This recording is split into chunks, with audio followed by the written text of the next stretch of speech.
Ao pensar estrategicamente, você é induzido a olhar seu ambiente como se fosse um ecossistema composto por atores com interesses diversos. Nessa análise macro, você poderá identificar, além dos seus oponentes, logicamente, você poderá identificar aliados e colaboradores. Quem pensa estrategicamente está o tempo todo à procura de aliados. A formação de alianças faz parte da estratégia desde a pré-história, e nós podemos observar isso entre os primatas. A importância das alianças foi muito destacada durante a Guerra do Peloponeso, que foi relatada por Tucídides. Tucídides era um estratego. O estratego era um general grego com experiência que dava consultas sobre o andamento da guerra.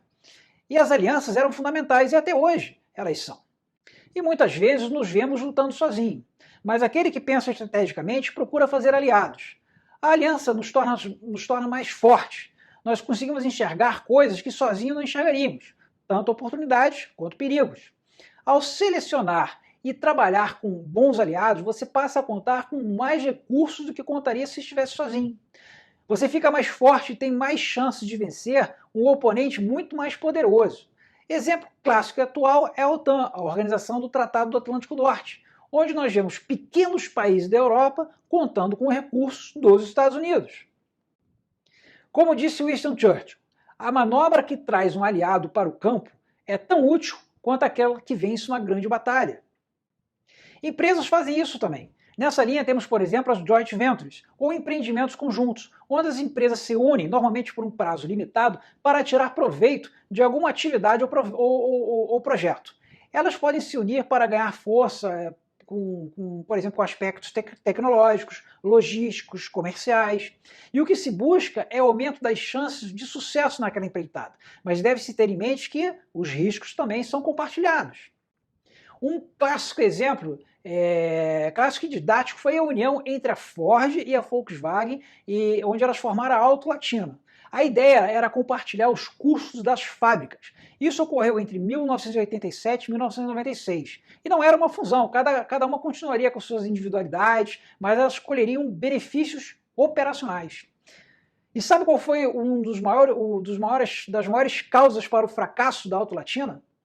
Foi a falta de apoio, a falta de investimento das matrizes nos Estados Unidos e na Alemanha, pois a Ford e a Volkswagen competiam em âmbito internacional. Ou seja, não havia um alinhamento de acordo com a estratégia maior dessas empresas.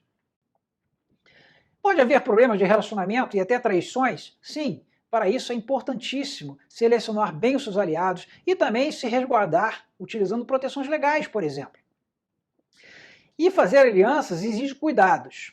Se você é a parte mais fraca, muitas vezes é ótimo, apesar de ter que cumprir ali alguns desejos da parte mais forte, você termina se beneficiando de muitos mais recursos. Mas se você é o mais forte, apesar de você ter essa ascendência sobre o mais fraco, você também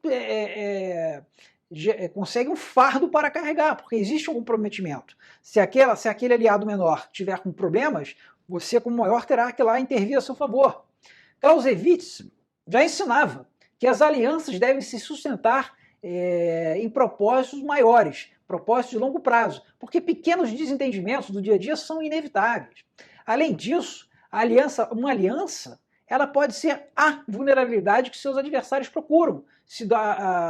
É aquela história do dividir para conquistar. Então, como uma aliança bem estabelecida, ela deve ser conduzida. A chave é a cooperação. Eu diria que é muito mais arte do que ciência. Mas eu vou mostrar aqui 4 regras retiradas dos influentes estudos sobre cooperação do cientista político Robert Axelrod. Satisfaça-se com ganhos absolutos, não relativos. Se você está ganhando, não se preocupe se seu aliado está ganhando ainda mais. Não seja o primeiro a vacilar, pois você precisa consolidar a lógica da cooperação. A cooperação exige que as pessoas não cometam, não descumpram o que foi acordado. Se o outro vacilar, retalie, pois você precisa assegurar a sua credibilidade de que haverá consequências se o outro não cumprir aquilo que foi acordado. E não tente ser esperto demais e priorize o longo prazo. Uma estratégia de alianças, como disse Clausewitz, deve ser avaliada no longo prazo, não de acordo com problemas pontuais. Ou seja, avalie seu ecossistema. Entenda os interesses dos atores principais, suas forças e fraquezas, e identifique com quais deles uma aliança é realmente proveitosa. Depois, se esforce para que essa aliança lhe dê ganhos no longo prazo. O estrategista ele busca boas alianças para conseguir mais do que ele conseguiria sozinho.